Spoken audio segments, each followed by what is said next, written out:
let's get into the giant mailbag.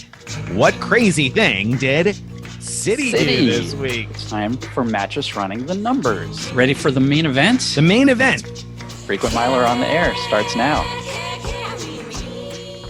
Today's main event, our favorite travel rewards for 2023. Nick and I are going to talk about all the travel we've done with points and miles and talk in depth about our favorite ones. What really changed for us, like what our best trips are and where'd we get fantastic value.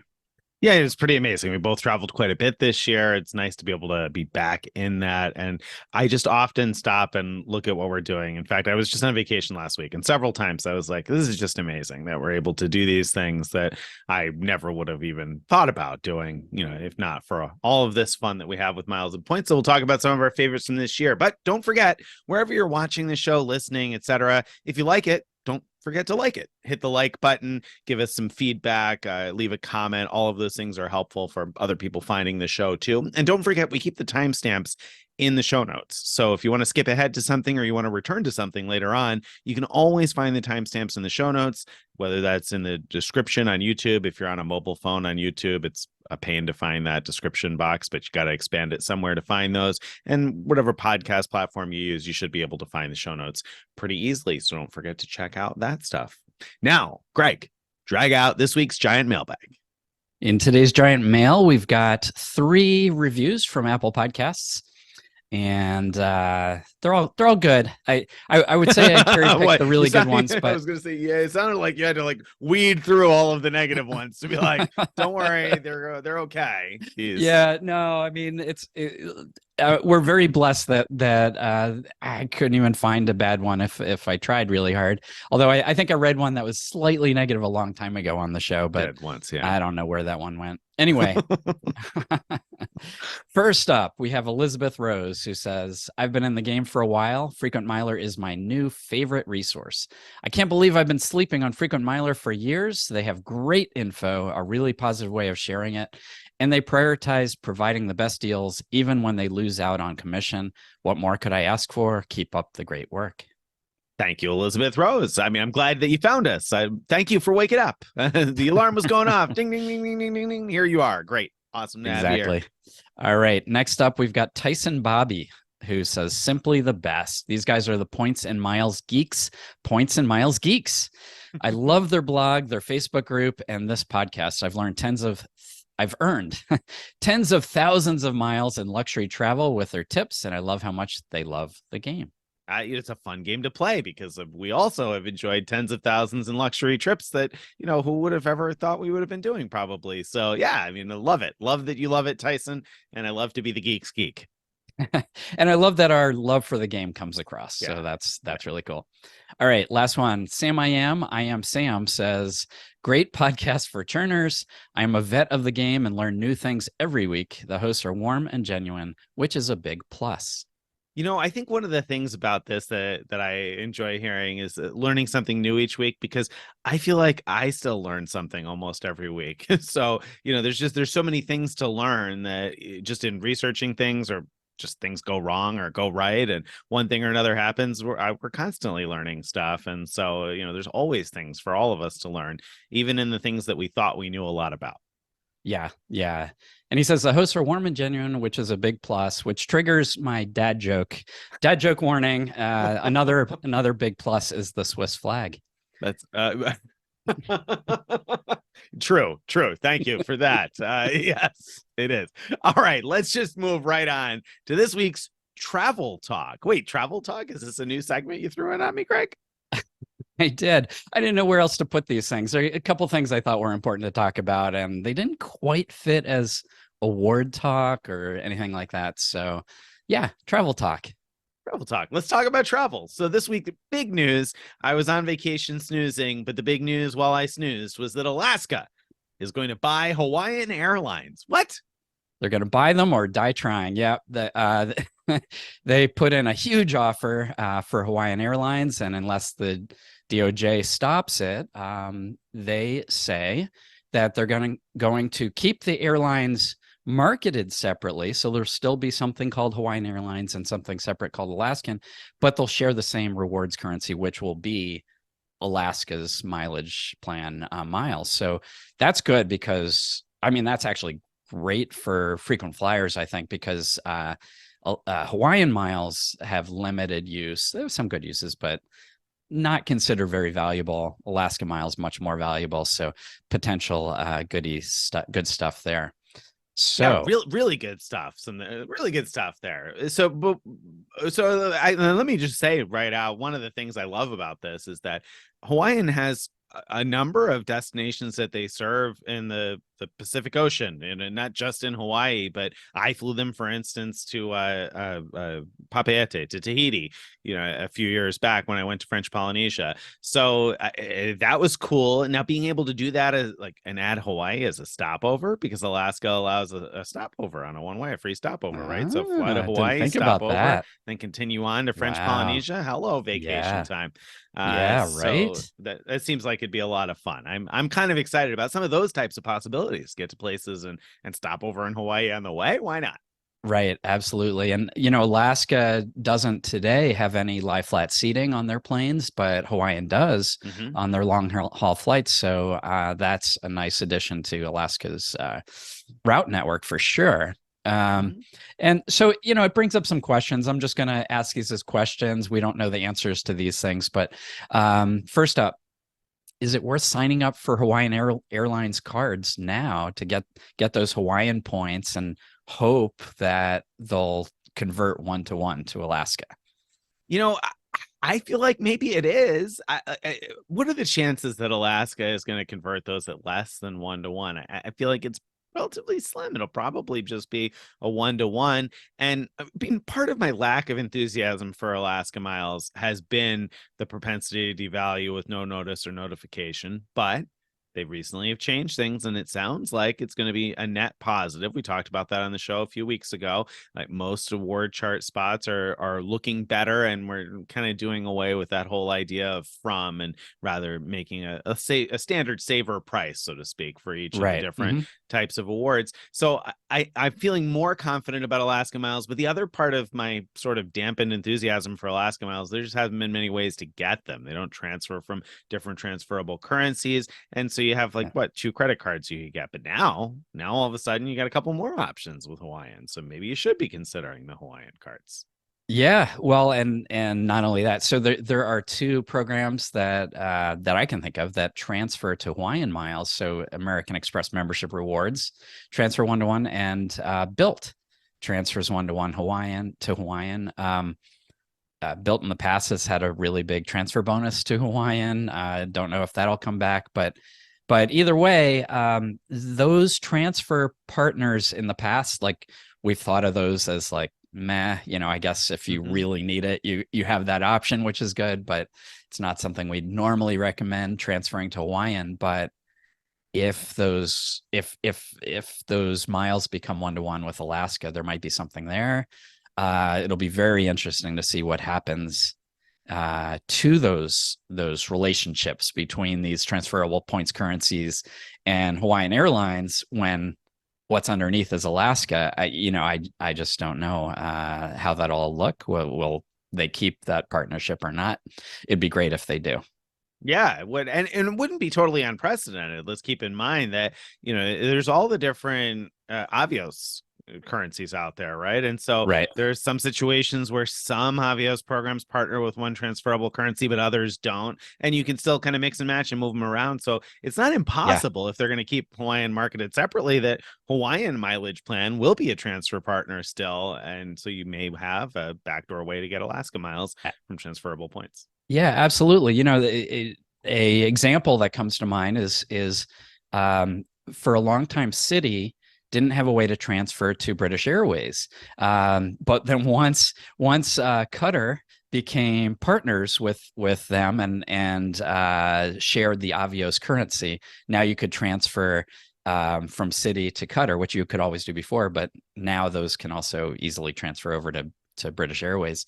And so that is exactly what you're talking about here is a possibility. Yeah. So that's pretty exciting if that happens. Yeah, it sure will be, and it'll be even more exciting if we ever see a transfer photos from Built again. So we'll see how that goes down. And then the other question that it brings up is, what about Alaska's companion certificates? Because the Alaska credit cards come with a companion certificate that you can use for travel on Alaska Airlines. Now, if Hawaiian's going to be marketed separately, I don't know. But then again, if it's really technically part of Alaska, will you be able to use your companion certificate for travel on Hawaiian Airlines? Yeah, it's intriguing. You know, what do you think will happen there? Because so the issue is that right now you can only use them on Alaska Airlines itself. Alaska has some like short haul international flights, but nothing like what Hawaiian has. And so if they open it up to all of Hawaiian's network, that makes those companion tickets like incredibly valuable. Seems unlikely they'll do that. Yeah. Yeah, it does seem unlikely. I don't think that's going to happen. And maybe that's part of the impetus of keeping them marketed separately. Maybe not. I don't know if maybe that's too niche of a case for it really to make a difference. But I think I see it more likely that Alaska will define those companion certificates as being like, contiguous United States only, or maybe US and Hawaii only. Well, they have to allow Alaska. Well, yeah, that's true, I guess. Well, I mean, they sort of. I mean, they're really based in Seattle, right? So I don't know. Do they have to? You're right. I guess they kind of have to. And they've long served Hawaii, so I guess they'll need to keep Hawaii in there. I don't know. If they take Alaska out of their companion ticket, if Alaska Airlines takes Alaska out of their companion ticket, they will win next year's Bonvoy Awards. Yeah, well, true, true. What crazy thing as well? Yes. Yeah, that would be nuts. Yeah, I don't see that happening. But anyway, but we also agree that we think it's very unlikely. I think it's very unlikely that those companion certificates will be usable on all of Hawaiian's routes. I doubt that. Right. So it might be on restricted routes, but certainly not all of them, but we can hope. Yeah. All right, but that's not it for travel talk this week. We got something else up. Tim did really well on a compensation claim, huh? Yeah. So Tim wrote up a post called "How I Got Over $1,400 for a Delayed Flight: A Guide to EU 261 Claims." Basically, he talks about how when flying to Europe on a European carrier or from Europe on any carrier, if I've got that right, and you're delayed, right, you're eligible for certain compensation depending on how long you're delayed and everything. And that's something that a lot of us have sort of vaguely known about, but unless you're in the situation where you have to deal with it, you probably haven't understood it, the ins and outs, and how to go about filing a claim. And so I just wanted to mention, really, this is a resource now that's out there on the blog that you can look up, and so that if you're ever in this situation, you could look up, see, are you eligible? Okay, next step, how do you go about filing for a claim? Yeah, and I have to read this because I on my way back from Europe, my flight was canceled, and so I had to look into this a little bit myself. But a little bit before Tim posted this, I started looking into it, and I think that my flight was eligible, and I reached out to the airline, and they told me, "Oh no, we notified you," and so I had to write back and say, "No, you didn't notify me." And just today, actually, I got another email saying, "Hey, we're still working on that. We'll let you know what's up soon." So I need to read through Tim's post and see what else he did, because it's one of those things that I knew it would probably apply, but then I had a lot of questions. Like in my case, we were departing Finland, and so we were departing the EU, but we were connecting in Istanbul, and really it was the flight from Istanbul to New York that got canceled and we got rescheduled on. So that's not from or to an EU city, but it's on the same ticket from Finland. So I think it all counts. But anyway, it's confusing if you haven't actually done it yourself, and it's not necessarily straightforward as to how to do it. So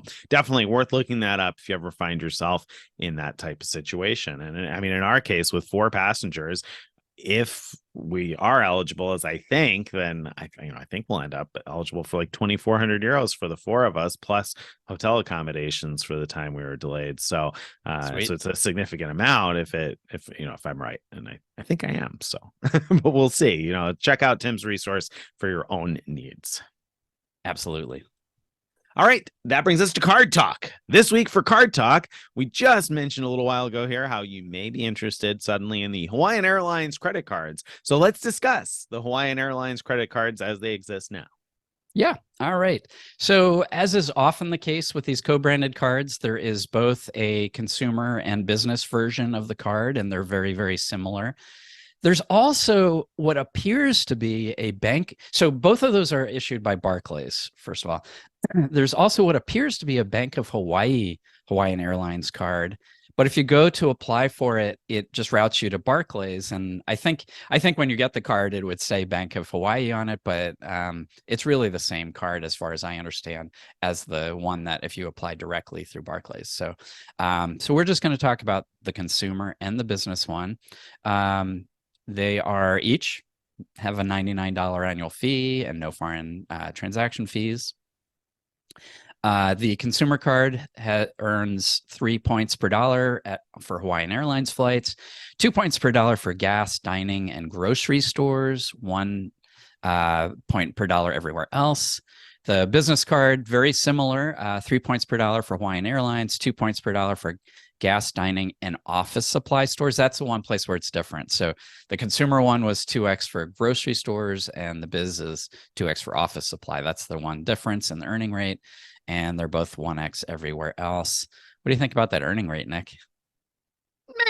Even that's a little generous, isn't it? I mean, 2 points per dollar. We've talked about lots of times before. That's not exciting because there are a lot of cards on the market where you can earn 2 transferable points per dollar. So, and that's especially true with Hawaiian because you could get yourself for instance, a Blue Business Plus card from Amex and have 2 membership rewards points per dollar spent on the first $50,000 per year, and then it's 1x after that. But anyway, if you're spending up to $50,000 a year, you could easily get 2 miles per dollar everywhere and transfer that to Hawaiian. And, Right. and of course, grocery stores, you get 4x with a Amex Gold card. So yeah, this is very ho hum in terms of ongoing spend. I wouldn't use it.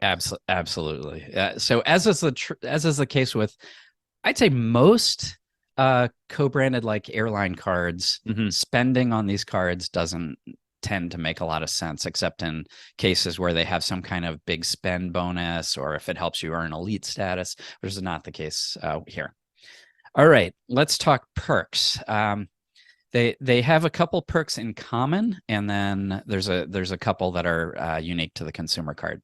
So the perks that are in common, when you sign up, you get a one-time 50% off companion discount on round-trip coach travel between Hawaii and North America on Hawaiian Airlines. Well, that sounds really good, doesn't it? Half off a companion? I mean, half off a companion, so you get a quarter off of the airfare for 2 people. And I'm gonna guess, I don't know this for a fact, but I'm gonna guess it's only on eligible fare classes or something like that, right, Craig? It's not like the cheapest ticket, I bet. That's where it gets really bad. It's only for full fare economy. Yeah, So right. You're probably going to be paying 50% to 100% more in order to get 25% off.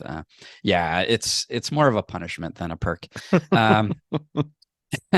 And then another perk that they both have is the ability to share miles for free. So you can now, when you have the card, you can move your points from to other people or get them from other people for free. So that's actually really a nice thing. And if they keep this long term, that'd be kind of an interesting way, sort of a backdoor way of moving Alaska miles around if the Alaska purchase of Hawaiian actually goes through. Yeah, that could be useful for a couple. And to be clear, if you're a couple playing in 2-player mode, this means that theoretically, there are 2 cards, right? A business and a consumer. So if you each signed up for those, you could sign up for 4 cards, apply for 4 cards, and then theoretically combine all 4 welcome bonuses into one account. Right. So that's pretty nice. Okay, so then the consumer card adds some perks. One is 2 free check bags when your flight is booked through Hawaiian Airlines. So that one's kind of surprising that the business card doesn't have it. It's so common for airline cards to have free check bags, but at least the consumer card has that. And then consumer has another punishment perk, $100 off a companion ticket for round trip coach travel between Hawaii and North America on Hawaiian Airlines at each account anniversary. So you get another Coupon that you probably don't want to use because you'll be paying too much to get the $100 off. Yeah, I mean, unless you're somebody who plans a lot of last minute travel where you don't care how much it costs, and so you're going to save a little bit over paying the full fare price. But then if you didn't care how much it costs, I guess you probably wouldn't care about the discount. So yeah, I don't know. Those discounts are not particularly useful. Really, the reasons to have these cards are the welcome bonuses, the ability to share miles, perhaps, and I guess the 2 free check bags if you book directly through Hawaiian, and that's only on the consumer card. That's a decent perk because I don't think there are many opportunities to get free bags on Hawaiian. So I think that's about it. Right, right. And it's one of those things that when you're flying to Hawaii on a different carrier and then have Hawaiian as a connection to another island, if your airline that partners with Hawaiian gives you free check bags for whatever reason, you have their credit card or elite status or whatever, then I believe it'll check all the way through, even in Hawaiian, because of their partnership. Yeah. But when you come back and your first leg is Hawaiian, then you're stuck. All that said, if you only do that once a year, it depends. Two free bags for $99 is not a deal. Not a deal. No, it's not. It's a bad. It is. It's a deal. It's a bad deal. There you go. It's definitely a type of a deal, just not a good deal. Right. And you're prepaying it too. Right. So, right. Yeah. No. So yeah, as Nick said, it's mostly the welcome bonus that these cards are interesting, I think. And for those who live in Hawaii, certainly the consumer card, the free check bags can make a lot of sense because of you're probably flying them a lot. Mm-hmm. Yeah, and Hawaiian Miles do have a couple of decent uses even before they merge here with Alaska Miles. Not many, but they have a couple. So, some of their flights to Pacific Islands can be not totally unreasonable with Hawaiian Miles. And also their inter-island flights can be reasonable-ish, although we've mentioned before, Southwest flies between the islands, and you get 2 free check bags per person, and often I find that they're cheaper anyway, so than Hawaiian. So I don't know how useful the inter-island flights are, but it's an option anyway. So those are a couple of uses that could be okay, but really we're talking about these not because of the value of Hawaiian Miles. We're talking about them because we're anticipating that they're going to become Alaska Miles at some point, or mileage plan miles at some point. That's most likely going to be where these miles will become valuable and why those welcome bonuses will be of interest. Right. Yep. Hopefully. There you go. All right. Let's talk about award talk this week. We're going to skip over a couple of other regular segments and go to award talk. So for this week's award talk, I wanted to quickly mention that Avianca customer service might be better than its reputation suggests. And so I wanted to just briefly tell an anecdote where I had my flight home home from Europe was booked with Avianca Life Miles, and this was a manual booking I did via email, which I don't know is even possible anymore. It seems they've shut down the old support email address, and so I think people have been saying they have not been able to make a manual booking anymore, which is really disappointing. But I made these bookings like beginning of the year, January, February, or thereabouts anyway. And so I booked 5 passengers to fly from Helsinki to Istanbul to New York. And so again, those were manual bookings. And I was a little nervous from the beginning because I had written about that. And a few readers had commented to say, look up all the horror stories of people showing up at the airport with tickets booked on Turkish through Avianca that didn't have a valid ticket when they got to the airport. And I was like, oh, am I going to run into an issue with that? So I've been nervous for months that is there going to be something to that? It's been hard to pull up the confirmation online. Turkish gives you an error if you try on the website. It says you got to go through your original booking channel. In the app, if you fight with it enough times, eventually it'll show the reservation, but you need all the ticket numbers for the individual passengers and the names in order to be able to even get into the reservation. I could only change one seat, and then the whole thing would crash and I have to start over again. It was a real big pain. So I was a little nervous all along that something was going to go wrong with this to begin with. And then sure enough, something did go wrong. Turkish canceled my flight from Istanbul to New York. And so I noticed that just like 10 days before we were due to travel home from this trip, that they had canceled that and tentatively scheduled us on a flight the next day. So now my layover in Istanbul was going to go from like, I don't know, 16 or 18 hours to all of a sudden like 40 something hours. And so I was nervous immediately because I thought to myself, well, first of all, I assume that means Avianca has to reticket this. Nothing tells me that, of course. Nobody reached out to let me know, but just experience tells me that Avianca has to reissue the ticket in that case. So number one, I thought, am I going to have trouble with that? Is Avianca not going to be able to do that? Because now there's no award availability probably on that next day that I'm, scheduled Right. for. Oh, yeah. Right. So I had no idea if that was going to work. And then even if magically they were somehow able to fix that, generally speaking, is that going to work? Because Avianca doesn't do stopovers on award tickets. Now the layover is more than 24 hours. So, is that going to cause me a problem? And we actually had 2 different PNRs. We had 4 passengers on one PNR and 1 on another PNR. And so is that going to be an additional headache? Like, is she going to have to call? My wife's sister was coming with us. Is she going to have to call separately and navigate this somehow? Or am I going to have to sit by the phone and help her through it? So I had a lot of nervousness going into calling Avianca to try to get this fixed. And much to my pleasant surprise, it was super easy. I called, I explained exactly what happened. Agent understood exactly what I was saying, took both confirmation numbers at once, pulled it all up, knew what was going on, said, yes, they do need to reissue the ticket. They had to actually transfer me to somebody else initially to reissue it, but that somebody else also understood what I was talking about, took both confirmation numbers. So it wasn't like I had to do one at a time or anything. They took all the information at once and put me on hold for a few minutes and came back and said, okay, we reissued the tickets. They're in your email. And so I looked, and sure enough, there they were, and boom. And I mentioned that somewhere, posted that somewhere, and a number of readers commented to say that they have also had similarly positive experiences lately calling and talking with an Avianca agent. And I mentioned that because it's sort of a complex situation that you might expect a general customer service agent to be a little confused by, but boy, everybody knew exactly what I was talking about and what needed to be done. It was a short call. So I've been very happy with that. Last couple of times I've had to call Avianca, and sure enough, I showed up at the airport.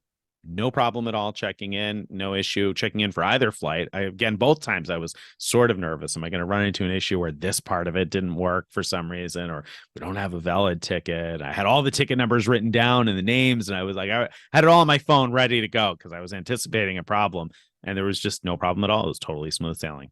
That's awesome. And this isn't the first time you've talked about Avianca in glowing ways on the show, because you called their customer support about something else in the past and had a great experience.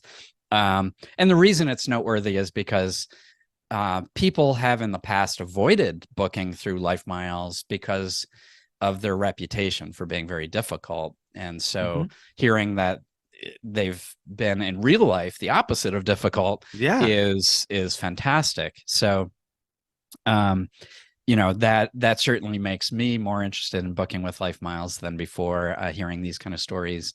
Now I just wish they would get rid of the cancellation fees. Well, that's on my list. The first one I was going to say is fix their award booking, the search tool, so that you can actually find what you want. And second, it would be nice if they would either get rid of their change and cancellation fees, or at least make them more in line with what other carriers charge. They're too high. That's definitely the big problem. And it didn't cost me anything, for the record. It wasn't my fault that they shouldn't have canceled the flight. Yeah. So I wasn't surprised. I was, again, slightly nervous because they did send me the new ticket information, but then they also sent me, just for 2 of the 5 passengers, sent me the sort of travel document that if you ever done a manual booking, you know what I'm talking about. And if you haven't, I'm never going to be able to describe it to you, but it's this long text email with a lot of stuff. And within that, it said, please call within such and such number of hours to pay the taxes on this award, kind of a thing. And I didn't notice that until a couple of days later. And I was like, wait a second, I paid everything already. Guy told me the tickets were reissued. I don't think I had to pay anything more. And I looked at it, and the receipt had PD paid for all of the various taxes. So I thought to myself, well, I shouldn't know anything else, so I'm not going to worry about it. So but that was in my mind as I got there anyway, that is that going to be an issue too? But again, Avianca was fine. It was easy. It didn't cost me anything. It was quick. And like you said, what's notable there is that that's not what the image I think that people have of Avianca's customer service. I think they earned themselves a bad reputation for years, but it seems they are training their people. So that's good. That's fantastic. Yep. All right. That's that. That brings us to the main event. This week's main event. This week's main event is our favorite travel rewards for 2023. I first titled this our favorite travel awards for 2023. Then I realized that's confusing because we're it's not an award show. Is it an award show? This is not an award show, but we have plans to do like awards, like our the Bon Voy awards, where we're going to list the worst deals of the year, but also a show where we do the best. So those will be award shows. This is a reward show. Okay, using your rewards to reward yourself with an award ticket. So they're our favorites of 2023. So how so? I mean, what do we mean favorites? What does that even mean? Yeah. So we're talking about, the best in-flight experience, the best hotel experience, or it could be the most incredible value you got from your points or miles. It could be that the airplane itself was the most awesome, but even maybe the flight attendants and food wasn't, or whatever. So it's very squishy what exactly we mean. Very good. All right. So we'll talk about the best according to whatever criteria we want. That's right. Totally up to us. Entirely subjective, but that's what you get. So where do we start with the best of 2023? Yeah, we're going to start with flights, but first we're going to talk about a special situation, which is that the entire Frequent Miler team in June flew together on what we call the Party of Five challenge. And, both Nick and I really enjoyed some of the flights there. And I'm pulling this out as a special case because a big reason we enjoyed these flights so much is because we were all five of us traveling together. We flew ANA first class from Tokyo to San Francisco, and we were the only people in the first class cabin. So the Frequent Miler team was the entire first class, and it was just the most fun, flight ever. And so I'm pulling this out as a special case because it's not like, you're going to have that experience that we did if you fly ANA first class. But another one that was kind of like that, LATAM business class from LA to Santiago, Chile. We all loved that flight. We were all together. We didn't have the whole cabin to ourselves, far from it, but we still had sort of a whole row, mostly to ourselves, and just really enjoyed that flight. So those are special cases. Well, and both of those were really good value in terms of miles compared to cash costs and distance flown. They were both really good values. So we used Virgin Atlantic miles for the ANA first class redemption, which has increased since. So it'll cost you more miles now, but still not totally unreasonable. And LATAM was Alaska miles, so still, to my knowledge, at this point anyway, still 45,000 miles one way in business class. That'll change next year, though, right? Yeah, with the new chart, it'll go up a bit. I don't think it'll be terrible, but it'll go up a bit, I believe. Yeah. So decent values. And I want to make sure we don't sell short for a second here the fact that, like Greg said, what made the ANA first class flight for me was that it was just the five of us. So we had the whole first class cabin. So we do a whiskey tasting with their expensive whiskeys and have fun. And the flight attendants, I think, seemed to enjoy it almost as much as we did. The fact that it was just this group of people traveling together that had the first class cabin, and that I guess we probably aren't the typical first class customers. I mean, we had hats that had our faces on them, all five of us, right? I mean, we're at trucker hats with the five of our faces. Probably not the typical group that buys out the first class cabin, so to speak. Exactly. And each of these first class suites have a seating area, I guess, that's opposite the main seat, where I think the idea normally is, like, if you're traveling as a couple, the couple can dine together.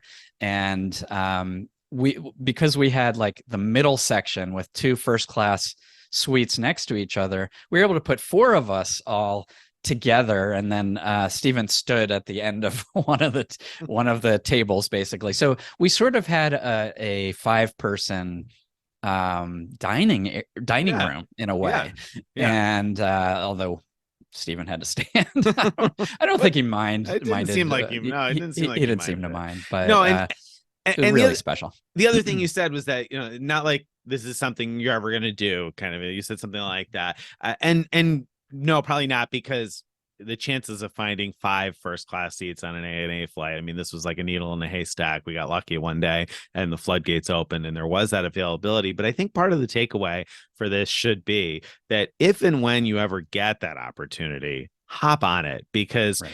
I, as much as I love traveling with my family, and I have a great time traveling with my family, there are very few opportunities where I'm ever going to fly with 4 friends in first class on in a situation like that. And so if I saw that opportunity and I had the chance and the miles and the knowledge of everybody's details to book that, I don't think I would hesitate, because it was so much fun. It's totally worth it as a once in a lifetime type of a thing. So if you ever do get the opportunity for something even remotely like that, totally worth it. Totally. All right. All right. All right. Now let's move into our individual favorites, starting with flights. So my favorite is a maybe. So by the time you listen to this, I will have flown Qatar QSuites if all goes well. But while we're recording this, that's not happening until late tonight. And anything could go wrong. Currently in Ann Arbor and need to fly to JFK before catching this Qatar flight. So that has to go right. Right. And then the flight is at like 1:30 in the morning, and they have to not switch aircraft to something that's not QSuites, which they're known to do. So there's all kinds of possibilities. I think it's supposed to snow here in Michigan today. I haven't checked. Oh New my York. goodness, you're making me nervous here. You're cutting this a little tighter than I would. Yeah, it's a little scary. So anyway, maybe this will be outside of our Party of 5 stuff. Maybe this will be my favorite flight reward of the year.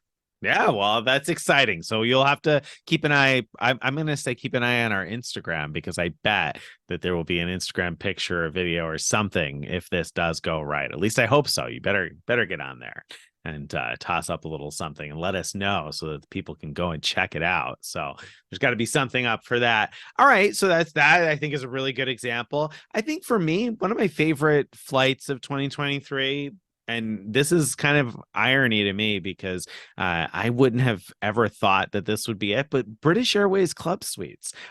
We've flown them a couple of times now. We flew them this year from London to Vancouver, and they're just comfortable. I like the seats, and I like the privacy, the fact that the doors close on the suites, the kids fall asleep and can totally chill out in that environment. So I mean, it's no Q suites, but it's a decent option for a suite anyway, with a door that closes, and one that we've been particularly comfortable with, and the food has been better than I would have expected on all of our British Airways flights. I say that just because I don't have an image of British food that appeals to me necessarily. I don't like fish and chips, so there's just I don't have a thing in mind that I associate as being a British type of food, and yet the food on all of our British Airways flights have been really good. So that was actually one of my favorites, and a decent value in terms of the number of miles. I used American Airlines miles for that, so I think it was the 57.5K one way in business class for a really long flight. So that was probably my favorite, or one of my 2 favorite flight redemptions of the year. Yeah. Meanwhile, my last Club Suites booking was my least favorite award flight of the year, because there was an equipment swap for me, and with British Airways, if you get into their Club Suites, that's one of the best business class products, or so I'm told. But their older product, their older business class, which is on most of their airplanes, is one of the worst, at least that flies to the US. So that's what we got to fly in. It was bummer, just as bad as I used to not mind it, but now that I've flown like more and more like better products, I really do mind it. my wife hated it. It was, I mean, there's just like no place to put anything, and everybody's like really close together. It's it's Yeah. it's not good. I mean, Well, I'll take it over of course. economy any day, but Well, compared comparing to, to competitors, to what else is out it's there. just not Yeah, competitive. Yeah. that's too bad. That's too bad. All right, what's another favorite for you then this year? All right. So one of my favorites this year, I flew Air France business class to Copenhagen. So it was Detroit to Paris and then a short, leg to Copenhagen. And the the main reason it's listed as my favorite really has nothing to do with the onboard product. I mean, it was all fine. It really is just that this was a rare case where we had very specific times we wanted to get there, and we wanted to leave, and we had to get there in time for a tour and all this stuff. And I was able to book the exact best itinerary that existed. Like, if I was like had all the money in the world and could pick whatever, flights I wanted, this probably would have been it, or it would have been certainly one of the contenders. And so that's special because often with award travel, you have to be a little Hmm. flexible. And in this case, I didn't. I paid 70,000 Air France Flying Blue miles per person for business class, but now, recently they've changed their award prices for that route, and to go to Europe now would cost only 50,000 for the same exact flight. So that's a heck of a deal. The interesting thing about these flights is that the little flight from Paris to Copenhagen was one of the most memorable for me, even though the seats are just like economy seats with the middle seat blocked off. We had the best flight attendant ever, Huh. like Wow. ever, on Wow. that short little leg. And he was so good that one of the other passengers actually hugged him goodbye Wow. after the after the trip. He was just in the business class area and was just amazing. And um, we did not get that service on the return of that same leg, but that whoever that flight attendant is, kudos to you. You made a memorable flight for what normally would be totally forgettable. Yeah. Wow. That's an awesome compliment. You send out do the feedback thing for that and make sure that somebody else hears that too. That was a great compliment for him to get, probably.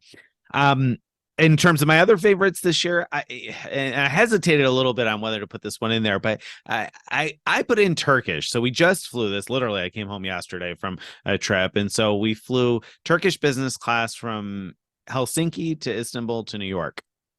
And the reason I say I hesitate is because both planes, the plane from Helsinki to Istanbul was pretty old. It still had like the TV screens that come down from the ceiling, with Nice. like the route map and everything. And so uh it was old and a little dingy looking. And then the flight also from Istanbul to New York JFK, we were on the A330, I think it was. And while there's a lot of leg room, a lot of space for your legs, the seats, I had a really hard time. My 3-year-old sitting next to me, I couldn't get his to go all the way flat. And then when we got to the end of the flight, it just wouldn't go back up. And one of the flight attendants had to manually like reach in and grab something to adjust it and put it back up. So Yeah. and I had a hard time figuring out how to get mine all the way flat too. There was like a way to do it, but it was a little bit of a pain. So it wasn't my favorite in terms of like the most comfortable, although there was a lot of leg room. For anybody who hates those little narrow leg well, whatever they are, the little area for your legs and behind most seats, this was very much like LATAM in that there was sort of infinite leg space. So that part is nice, and the little cubby at your foot to store some things during the flight was also nice. But it was a good value, 60,000 life miles a piece. That's from Scandinavia to the East Coast, is 60,000 miles rather than the 63 that they charge for business class for the most part between Europe and the US. And taxes and fees are relatively low departing Finland. I think it was $70 or $80 a person, or something, 90 maybe, with the fees that Avianca adds. So pretty reasonable in terms of taxes and fees. So good value on miles. But more importantly for me, this was sort of like a test run because we travel with young kids, and on the way to Europe, we took advantage of the New York JFK to Lisbon sweet spot with Avianca Life Miles, 35,000 miles one way in business class, which sounds great and is in some ways, but it's like a 6.5 hour flight. So it's very short and you have meal service and everything disturbing you along the way. So with young kids, you're talking about, maybe they're going to get 4 hours of sleep or 5 hours of sleep. And, we ate at the airport ahead of time so that we could try to go to sleep right away. So even if they got 6 hours of sleep, that's not enough for a 3-year-old and a 5-year-old. So everybody's pretty miserable on arrival with a flight that short. I'm more interested in the future in flying to Europe on Turkish. Because it's a 10.5 hour flight from New York. So plenty of time for everybody to get a full night's sleep on the way to Europe and wake up like it's a regular day when we get to Europe and we're in the right time zone. And then B, because the Turkish business class lounge, both of us reviewed experiences with the Turkish business class lounge last year, and it's just so nice. There's so much going on. The food is really good. There's a kids area. There's like a flight simulator and a golf simulator. It's a great place to spend a little bit of time. So I'm excited about that in the future. I would definitely choose the plane, probably more particularly in the future, although you can only be so particular when you want 4 or 5 seats in business class. You take what you can get. So also, when your original flight is canceled and you're rebooked on another, you yeah, can't be picky about what you're rebooked on. Right. Although they did give me a few options, I should say, for rebooking. So there was the one that they put us on, but they said that they could put us on a couple of other flight options too. So we did get we were given, or at least told, that there was an option for a couple of others. I didn't believe it because one of the options they told us, there were not 5 seats for sale on that flight. So I doubt they would have gotten us on it. But anyway, long story short, I think Turkish to Europe, especially for people who want to travel business class with young kids, is probably a good idea. We flew it in the opposite direction, which also actually worked out pretty well. The kids got enough sleep on the way home that they both went to school this morning.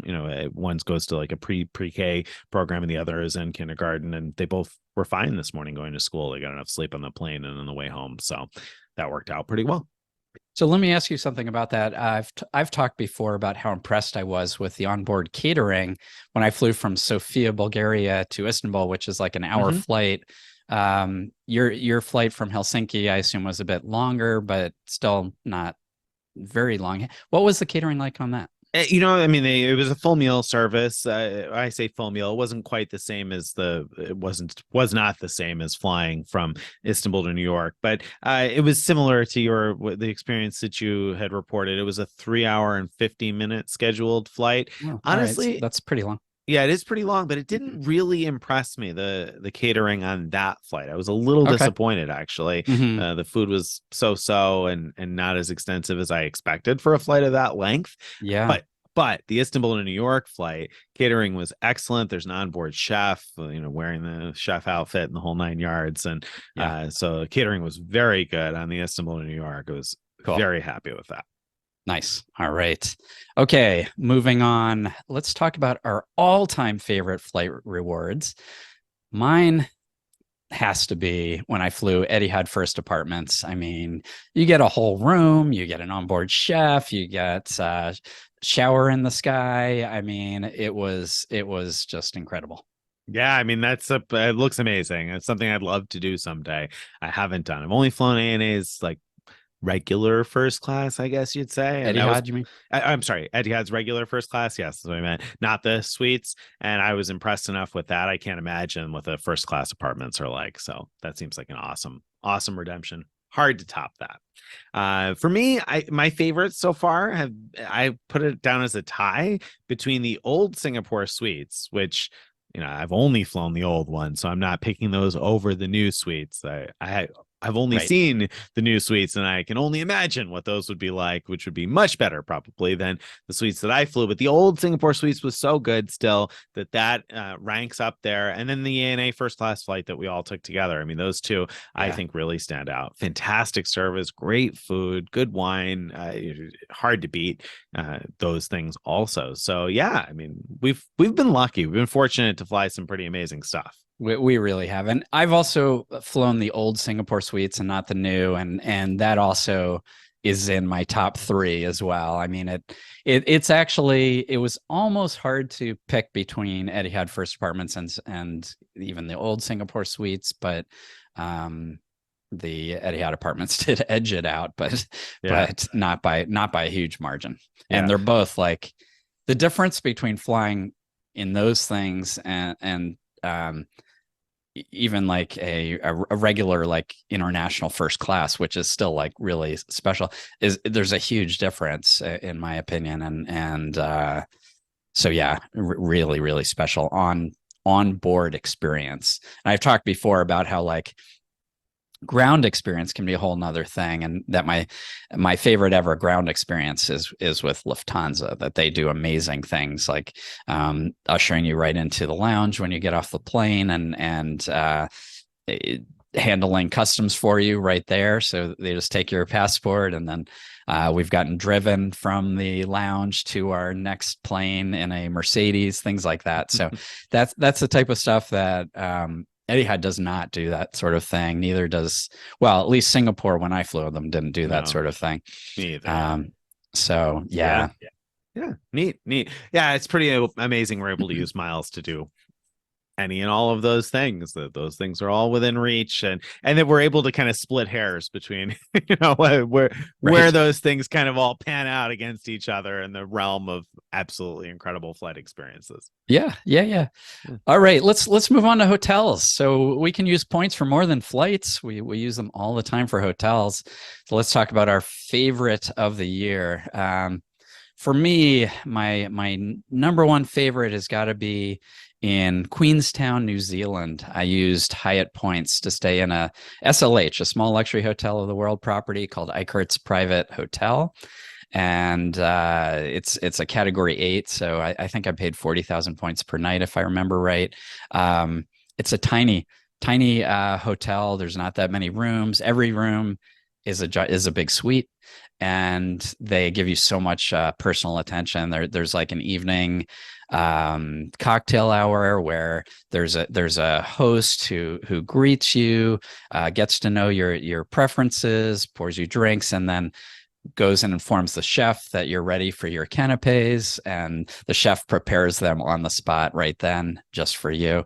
So and it's also in the most amazing spot in Queenstown, which if you've never been, I highly recommend Queenstown as a destination. And note that at least when I last checked, there were 2 SLH properties in Queenstown. The other one looks potentially more spectacular than this one, and so there's a lot of goodies there to be had with your Hyatt points. Yeah, Queenstown wasn't even on my radar until you went, and my goodness, the pictures looked amazing. So it definitely seems like it needs to be on everybody's radar. So totally awesome redemption there. Funny enough, I think probably my favorite of the year was also an SLH property, a small luxury hotel of the world property, bookable through Hyatt, and that was the Grand Hotel Victoria, which I've talked about a bunch on the show over the last couple of months. So that's a Hyatt. It was a category 6 when I booked it, so my nights were either 25 or 29K per night, depending on whether they were peak or standard. I had a mix of the two, but now I think it's category 7, so it's 30 or 35,000 points a night, I believe. So it's a little bit more now, but absolutely amazing hotel, just breathtakingly beautiful. Everything seems really high end, and the spa is just unbelievable. And it's kind of crazy to go to Lake Como and want to spend so much time indoors because the spa is just that good. But yeah, a phenomenal experience, and a hotel that ordinarily base rooms cost in the range of like $1,500 to $1,800 a night, and then it goes up from there. So it's a place that would have been totally out of reach if not for the fact that they have this partnership with Hyatt. If and when Hyatt ever loses the partnership with SLH, I know I'll probably never be back at the Grand Hotel Victoria again, because I won't, even as incredible as it was, I wouldn't consider spending that much per night on a hotel. So so it was definitely something I'm glad I did, though. Yeah, no, that looks spectacular. And let me mention both of these hotels that we talked about. It's very hard to find free night availability. Tools like Max My Point and Stay With Points let you set alerts to be alerted when the nights open up. And so those are worth considering if your heart's set on a property like that, because just hunting around and trying to find availability is going to be tough if you actually want to find something. um, let's also talk about our second favorite of the year, because we've both had a lot of good stays. My second favorite was on the Big Island of Hawaii. I stayed at the Kona Seaside Yacht Villa. It's a 3-bedroom condo right on the ocean, waves crashing right outside. And we paid 45,000 Wyndham points per night, actually minus 10% because I have one of the Wyndham earner cards. So that gives us a discount, and it was booked through Vacasa. So you can use your Wyndham points to book Vacasa vacation rentals. And there were 4 of us staying there. We actually only needed a 2-bedroom, but the price wasn't that bad for having an extra bedroom so that we could, stay in this amazing hotel. I mean, amazing condo. The sad thing is that since we booked it, Wyndham has changed the unwritten rule of what you can book what you can use points to book Vacasa vacation rentals for. So in the past, they let you book a place that cost up to $500 per bedroom per night, and now it seems like the limit's down to $350 dollars per bedroom per night. So you could still get very good value that way, but you will not probably be able to book this unit because it costs more than $350 per bedroom per night, at least at the dates that I've looked at. Yeah, that is a bummer, but there are other gems probably to be found out there yet. So, and constantly new ones being added, I imagine, as Vacasa expands its portfolio. So definitely worth a mention, because, and I'm going to mention here, you said that the 3-bedroom is 45,000 points per night, because of course Wyndham charges 15,000 points per bedroom per night. So if Greg had just purchased the points from Wyndham for that, Wyndham frequently puts their points on sale for about a penny a piece. So you're talking $450 worth of points, minus 10% actually, because like you said, you have the Wyndham Business Earner card. If you have the Wyndham card, yeah. So you're talking about a huge discount over the cash price of a place like that, paying less than half essentially just by buying the points, you're not even earning it, just buying it. No, exactly. And so, especially since we were splitting the cost across 2 couples, if you think of it as just the cash rate, you're talking about $200 per night. I mean, per couple. And so that's right. I mean, for Hawaii, that's already, a value price, not even considering that it's an awesome place, right? That'd just be like, you'd be lucky to find a place that right? Oh, you'd be insanely lucky to find a place like that. Yeah. So yeah, I think that's with the lower limit now down to 350. I think your best bet is going to be to look for units that have more bedrooms than you actually need. So you'll end up paying more per night, but it's still, I'm betting, will be a good value overall. But you should do the math and check that. Yep, very good.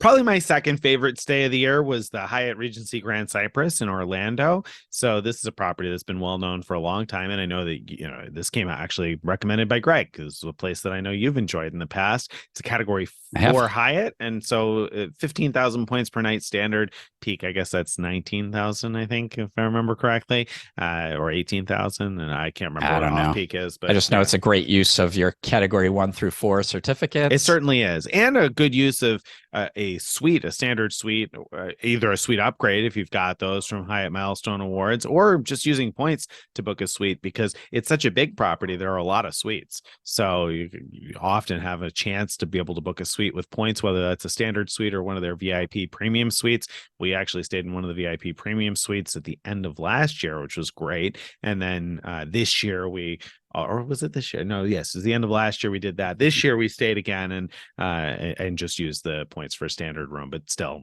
great use of that, and a nice place. So a good resort with mini golf, a rock climbing wall, a pitch and putt course, great pools. So plenty of things for the kids to do, and you're not far from all the various parks and fun that there is in Orlando. I hadn't been seeking out resorts like this where the resort is kind of like the vacation, with all of the fun stuff for the family. But I'm Right. interested in feedback from readers about other places like the Hyatt Regency Grand Cypress. What are your other favorite Hyatt resorts like that exist that are maybe category 1 to 4 or maybe even higher, but have enough fun stuff where the hotel kind of becomes part of the destination within the United States? Because a lot of our travel has been international, but I'm always curious about what other places exist like that. And you only care about Hyatt? Well, If someone really enjoys their Hilton property, don't tell us. Is that what you're I saying, mean, it Nick? depends. Like, I pay 80,000 Hilton points a night probably for a domestic U.S. resort. I mean, it'd have to be pretty nice. It depends Gotcha. with Hilton. With Hyatt, you normally have an opportunity to get enough value that I would say, oh, okay, well, 15,000 points per night, it's worth booking a long weekend in January, which we did, and now we're not going to be able to use, sadly, unfortunately. Yeah, yeah. So my niece and her family stayed at the other Hyatt Oh yeah, how Regency in was it? Orlando. There's actually two others if you count the Right. airport one. They loved it. So there you can also get confirmed suite upgrades, and it's different. I mean, it's more of a, well, they're both conference hotels. I Yeah. don't know, I haven't stayed there, so I'm not going to try to explain what's different, but they really enjoyed it. The location's different. This one's closer to International Drive and all that stuff out that way, whereas the Grand Cypress one is like, oh, you could walk to downtown Disney from there, which is what we often did, like to go out to dinner or whatever. Yeah, nice. And you can see the fireworks at Disney from the hotel. Mhm. And also we got to see a couple of rocket launches from you could actually see those off in the distance too Oh, from that's lucky. from our balcony. Yeah, it was lucky. Yeah, Yeah, cool. there were 2 that week, the week we were there. So yeah, definitely very cool. So all right, that's a couple of favorites, but you got a couple other special mentions here, right? Yeah, I couldn't leave it to just two. I had a bunch of good stays this year. Villa Copenhagen in Copenhagen, obviously, is it's bookable through choice privileges, also through Amex Fine Hotels and Resorts, which is how we booked it. The Kimpton Fitzroy in London, it costs a lot of IHG points, but it's a really great hotel and a fantastic location. Ventana Big Sur, of course. I've been going there for years and really love it, and loved our stay again this year. And the Inn at Bay Harbor, same exact. I've been going there for years. This is in northern Michigan, and you can stay there on Marriott points. And that's another one. If you want to go in the summertime, you need to use a tool like Stay with Points. Now, in this case, not Max My Point. And let me explain the difference for a second. In the summer months, the Inn at Bay Harbor does not let you book one night at a time. And Max My Point only sends alerts for if it finds like one night at a time availability. So Stay with Points lets you say, I'm looking for a 3-night stay anytime in June, let's say, or anytime in July, and set an alert for that. So that'll work for that type of alert, but not for the other. Although I'll say that I booked this summer, I hadn't yet set my Stay with Points alerts, but I have a Max My Point alert set for this property. I found out a whole bunch of single night stays opened up for the rest of the year. And so then I just hopped onto Marriott's and did a flexible date search, like 3 nights at a time, for the summer months when Max My Point wasn't showing availability, and I found plenty of availability so I booked a couple stays for the Oh, summer. nice, very good, awesome. My honorable mentions, so to speak, I'll add in here. One is a more reasonably priced award option, or sometimes even reasonably priced cash option. That's the Comfort Hotel Bolivar in Rome. Now, this is a Comfort Inn, so it's not the lap of luxury. It's not one of these high-end resorts that we've been talking about, like the Grand Hotel Victoria or Eichert's private hotel. This is kind of at a different end of the spectrum, but often a very good value. And we stayed at this place years ago. I think part of our honeymoon trip, we stayed there. And then, here we are again this summer. We were there for a night or two. And what I love about this place is that it's often like 100, 150 euros a night, or a reasonable number of choice privileges points. And the location is fantastic. It's well, let me back up. It's in an alleyway where a taxi driver is never going to find it, but it's very close to the Coliseum and the Forum and all that. So great location for walking around and exploring that stuff in Rome for a reasonable price. So I really enjoyed getting back there again, and it was it's kind of an old feel place I enjoy. Then the Hyatt Regency Nice, we really liked that too. It's beautiful. It's as beautiful as it looks in pictures. It totally is in real life also. And we both really enjoyed, we were only in Nice for a night, and we both agreed that was a mistake. We should have stayed for a few days because we really liked it there and would have liked to have had some more time to explore. So in a future year, we'll try to get ourselves back to the Hyatt Regency Nice. That is kind of at the other end of the spectrum, and that I think it was 25,000 Hyatt points per night. So not as reasonably priced as the Comfort Hotel Bolivar, but quite nice. That sounds great. So next up, we're going to talk about, Hyatt Regency Nice. Okay. Next up, we're going to talk about our all-time favorite hotel rewards, not just those that we booked this year. But first, I want to mention something real quick. It looks to me, Nick, that except for that Comfort Inn, all of your mentions so far have been Hyatt bookable. Interesting. So your diversity of points is not high on the rating scale. Whereas I've got Hyatt, I've got Wyndham, I've got Choice, I've got IHG, Look at you and go. I've got Marriott. Look at you go, Greg. Yeah. Hopefully your arm doesn't get sore from patting yourself on the back there. Well done.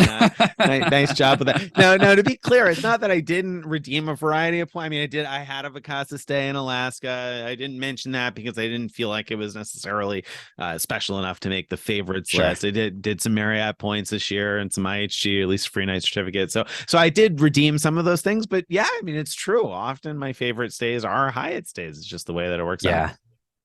Yep, absolutely. All right, all-time favorite hotel reward. For me, it may be a stretch to call this a hotel. Yes, that's true.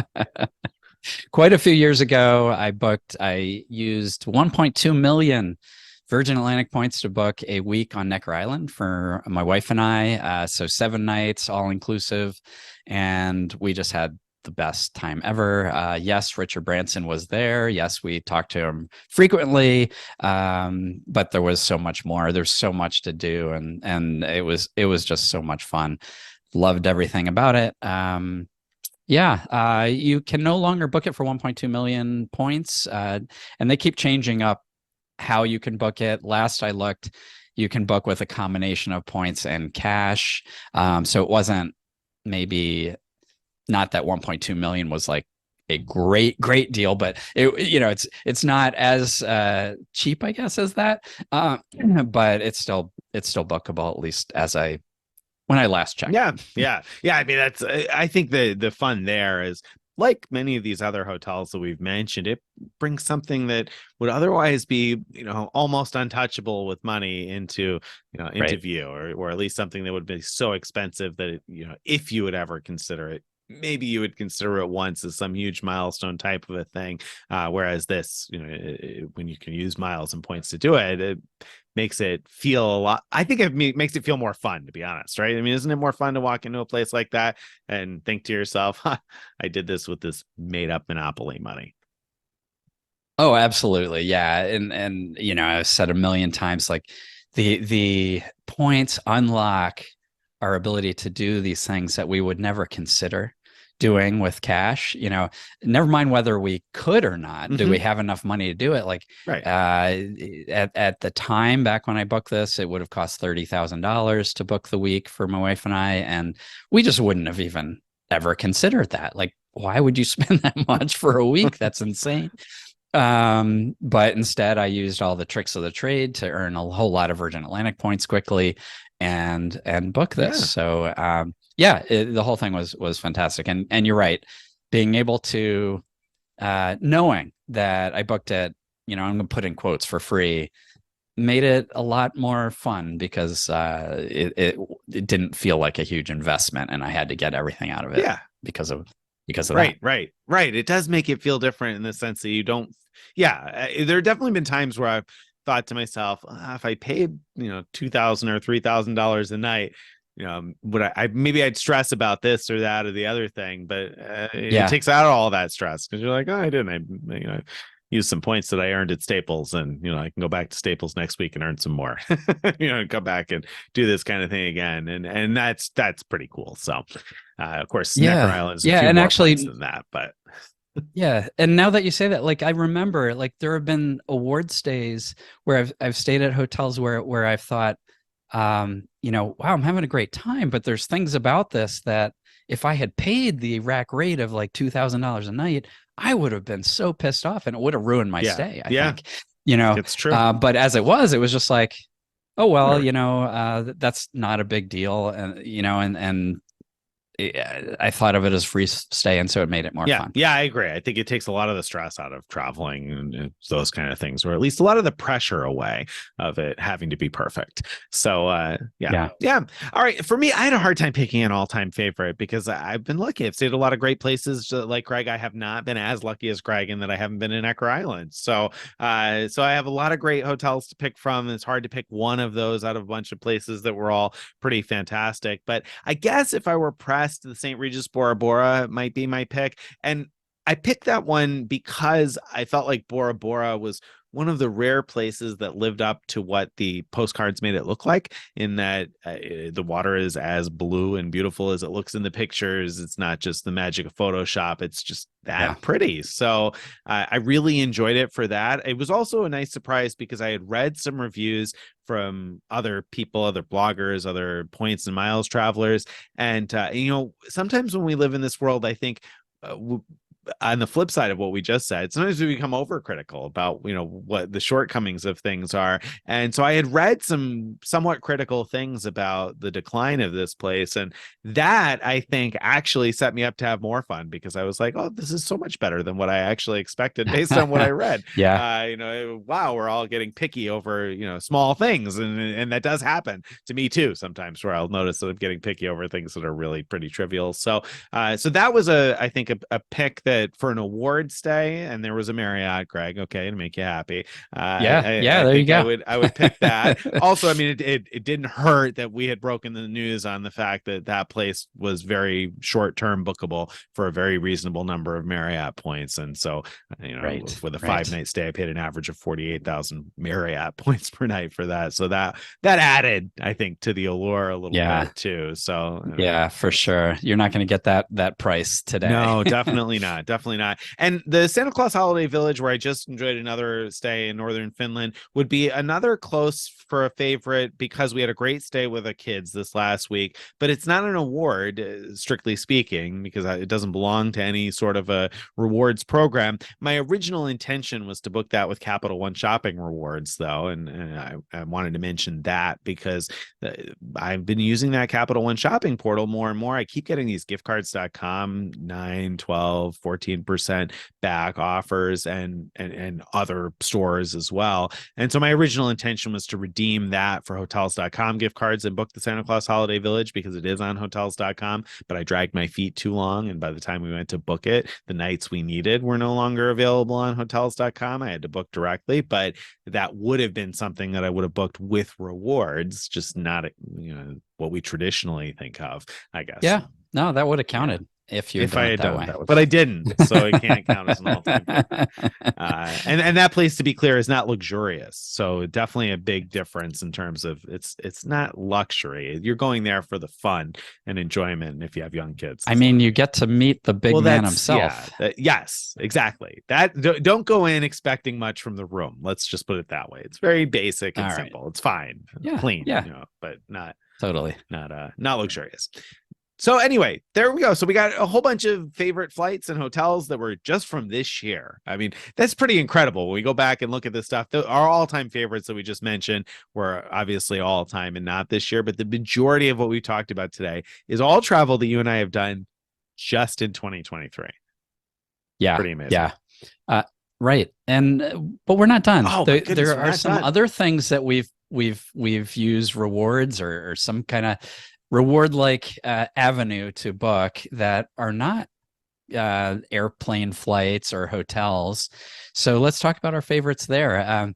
In my case, I can only think of one, and it definitely belongs on a favorite list, potentially an all-time favorite list in this category, which is that We used JetBlue top tier status to get free Blade helicopter flight from JFK Airport to Manhattan, and we did that just a couple weeks ago. Had a fantastic So flight. cool. Yeah. The whole experience was really just so terrific, and we were as lucky as can be. The weather was just perfect. I heard from some people that if the weather's a little off, they could cancel the helicopters, and so you got to get lucky, I guess. But we had a great time, and this is all thanks to Delta, who had announced like they were ruining their program, and so their competitors or lesser competitors, I guess, like JetBlue and Alaska, came forward and said, "Oh, well, if you're high level elite with Delta, why don't you come be high level elite with us?" And so my wife and I applied for those matches. She matched to top tier JetBlue, which gave her these 4 Blade helicopter transfers. So that was my number one favorite non-hotel, non-airplane flight. That looked awesome. The views just looked amazing. The views of Manhattan. It's got to be a great way to see Manhattan coming in. I mean, and it's got to build more excitement too, I would think. If you're excited about your trip to New York for the weekend, kind of a thing, you're going to go see some shows or something. It's got to just build even more excitement, right? I would think. It really does. And, I would totally see, I wouldn't pay $250 per person like as a regular thing, but let's say you're taking someone special to New York for a special occasion, or maybe you're going to propose in New York, whatever. Like, I would totally like see it being worth like paying for this to make that part of the experience and make the experience all that much more special. Yeah, I agree. I think the same. Yeah, awesome. For me, the other thing I have to mention is cruises, because I've taken all of these cruises. So this year in 2023, we took a Royal Caribbean cruise in February, and that was a Caribbean cruise. And then we took a cruise around the Mediterranean in July, and that was on MSC. And we took a cruise to Alaska in August on Holland America. And for all of those, I paid very little. I'm not going to say they were free, even though they kind of get marketed as free, because there are still some costs associated, but very little for what those, compared to what those would cost to book with cash, thanks to the magic of matching around with casino statuses. So starting with the Wyndham Earner Business Card and Caesars Diamond status, and then matching around in Atlantic City. And I also did some matching in Philadelphia. And so we were able to book all of these quote unquote free cruises. And in fact, that was 3 this year. We took 2 at the end of last year also. So really 5 and just over the last year that we've paid, again, very little in order to do, and gotten to see lots of cool places. I loved our Caribbean cruise this summer, not for the cruise itself so much on MSC, but for the port stops. We probably would not have planned a trip to a number of the different individual towns in southern Spain and France, but being able to see a whole bunch of them without having to pack up our bags, especially with the kids, and move to a new hotel and all the rest of that. That was awesome. So we loved the port stops and the entertainment on MSC, and the Alaska cruise. We got gorgeous. I shouldn't say gorgeous weather. We had kind of chilly weather compared to people who I knew that cruised the next week after us, but we had such clear weather the day we were in Glacier Bay that the views were just breathtaking, totally worth doing if you're interested in that kind of scenery. So that's been a great time. And the fact that we've been able to take so many of them, I mean, 3 this year on top of all the other travel, and then we have more booked for next year too. So pretty amazing. Yeah. That's incredible. I mean, I think it was last year, right? We gave this status matching to get free cruises, the deal of the year award on our show, and wow, the fact that it hasn't let up is amazing. It's also kind of interesting. I didn't notice this when we put our notes in for this show, that both of our favorites in this category are from status matches. Interesting. Yeah, that is interesting, especially because I think that we don't exactly chase status, at least not in the traditional way of mileage running at the end of the year in general. Right. But yet we found these fantastic opportunities from matches, from matching status. So totally, that is interesting. Those are the additional things we discussed, but those are other opportunities that are out there. Yeah, yeah, and just to tie some other things together, we talked earlier about booking with Wyndham points and getting 10% off if you have the Wyndham Earner card. Um, get the Wyndham Earner business card that not only gives you 10% off these Vacasa vacation rentals and anything else you book with Wyndham stays, but it also gives you top tier Wyndham status, which then matches to Caesar's Diamond, which then provides an avenue for getting all these free cruises that Nick's talked about, and he'll put in the show notes a link to his post on how to do that. I sure will. I sure will. And it's not necessarily that we're huge cruisers. I mean, we've enjoyed it. It's been fun, but for the value for the money that we've gotten out of that, thanks to those matches, just been absolutely phenomenal. So, and we've actually still continued to get some more free cruise offers. I did some gambling on the Carnival cruise. A few people have asked me how much in order to get, more free cruise offers. And I didn't write it down and track it. I, played like $10 or $15 a hand, blackjack or ultimate Texas Hold'em for, I don't know. I mean, a number of nights for 2 or 3 hours, maybe not every night. And I've continued to get free cruise offers from Carnival. So we actually just booked one of those for next year just the other day. So and that was a good opportunity because with the deposits and stuff, it lined up with an Amex offer. So we're able to make that one also very inexpensive. So fantastic. Yeah, very good. All right. I think that wraps up today's main event and brings us to this week's question of the week. And this is kind of fitting since we just talked about that Wyndham Earner business card, because Tim writes in and says, hey, I recall Greg mentioning on one of the podcasts he still holds an IHG card that's no longer available, that's $49 a year and offers a free annual night. And sure enough, Greg and I both, I think, have that card. You still have it, Greg? Yeah, and we both still have that. Yeah, absolutely. And so Tim says, it got me thinking about a broader topic. If there are any cards you would sign up for now to be grandfathered in for the benefits like this before it's no longer offered. Obviously speculative, but interested in that and any other stories you have around cards that are no longer offered but have great benefits, and the reason why the card companies haven't eliminated them by either canceling or raising the fees. So what do you think? I mean, he goes on and says, what's really driving my questions, I'll be kicking myself if 5 years from now we didn't sign up for this card or that card because everything goes up or changes. So what do you think? What are the best cards to get that you think might go away or you might be able to get grandfathered in for? Is there any strategy for trying to figure that out? Yeah, that's tough. I'm not sure how you would know in advance, except in some cases, like we talked about early on the show, the Hawaiian Airlines cards. There could be an opportunity there, and I think this is a good time to pick up one of those cards and just wait and see what happens, because one of those cards might become valuable in this new world with Alaska buying them. If we look back on some of these cards, these special cards that have stuck around, like why have they stuck around? I'm not sure, but Tim goes on to ask, why has IHG not changed the $49 fee on that, and when do you expect it to change to a higher fee or be canceled? Like, do you have any insight or thought about that? I mean, it's been so long since they've discontinued it that they haven't changed it. I don't know if or when they ever will. I'm not saying they won't. They probably will at some point. I don't know. I don't have any insight into what goes on in the conversations, why they decided not to get rid of it, except maybe, what occurs to me, maybe they see it as a way to keep customers in the IHG ecosystem. So they already have those customers, like have a card, and they don't want to, force them to potentially cancel if they say, we're going to change you to a card that costs twice as much. Yeah. I mean, it probably doesn't cost them, since they're not continuing to offer, it doesn't cost them a ton to have those few cardholders out there who still have it. And in exchange, they get access to a customer base that they might lose otherwise.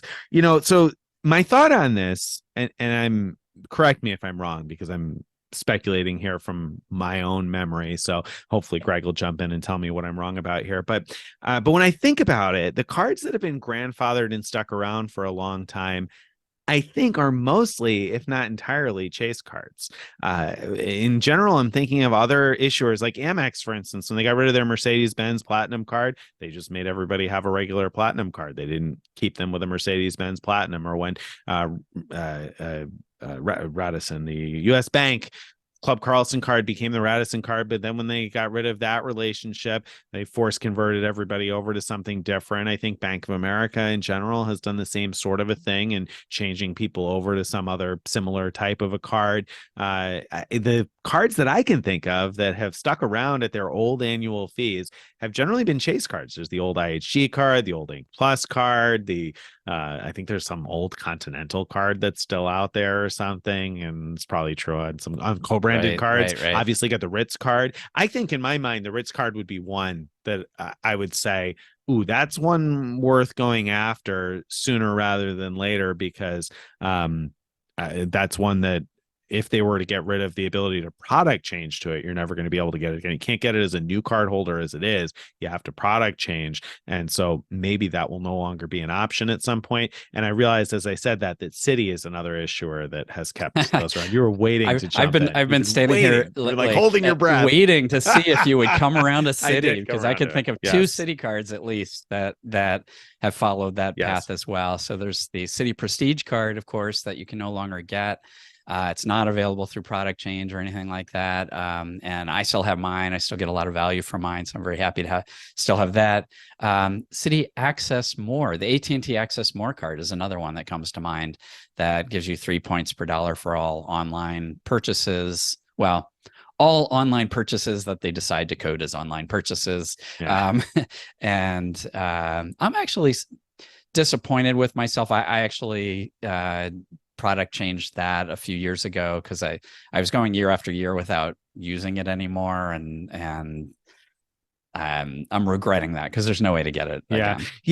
And I think that's maybe the moral of the story, that a couple of those options there you can't get anymore. You know, there's the Ink Plus card on the Chase side that you can't product change to anymore. So I think if there's a strategy, it's picking up those few cards that you can product change to that you can't get otherwise, if they interest you anyway. And then the other thing is that listen to what we say, because I think when the IHG cards, when it came out that you weren't going to be able to keep more than one or whatever, I feel like we told people, hey, the time is now to apply. And I think we've been able to have that information in advance a few times already now, where we've been able to say, hey, this is going to be your last chance to get this card. It's going away. Now, it doesn't always work out. The Fairmont card eventually became a Sapphire Preferred, I think, right? So, which, I mean, I don't think that's a bad outcome. It's just that that card didn't get grandfathered and stick around. So not every single one will, but yeah, I mean, I think that's my only thought. I think the Ritz card is the one that I would say, get that while you still can, because I agree. And just as a reminder about that card, in order to get it, you need a Chase Marriott consumer card. So there's like at least 3 that come to mind that exist, maybe more, that you can apply for today. And once you've had the card for a year, call Chase or secure message. I guess you might have to call and ask to product change to the Ritz card, and they've been allowing it for a long time now, and so hopefully that'll continue. But in case it doesn't, do it as soon as you can. Yeah, because some of those co-branded cards like that, as long as the co-branded relationship has stuck around, I think those Chase cards have stuck around. So that's one where that seems to be the key. Yeah. Yep. All right. So there you go, Tim. Hopefully that gives you at least some direction. Best of luck to deciding which cards to get. Of course, we can't predict the future and know which cards are going to get grandfathered or taken away. Anytime something has really outsized value, though, you can pretty much guarantee it's not going to last forever. And so that's why I think we say Ritz card, because that one's pretty clearly worth more than its annual cost. All right, that brings us to the end of this week's show. If you enjoyed today's show and you'd like to get more of this stuff in your email inbox each day or each week, you want to go to frequentmiler.com/subscribe. Again, that's frequentmiler.com/subscribe to join our email list. Follow us on all the various social media. Join our Frequent Miler Insiders Facebook group where you can ask and answer questions about all of this stuff each and every day, all the time, 24 hours a day, 7 days a week, 365 days a year. And if you have a piece of feedback that you'd like to be considered for a future episode or a question of the week that you'd like to be considered for a future question of the week segment, you can send that to. Send it to mailbag@frequentmiler.com. Bye, everybody.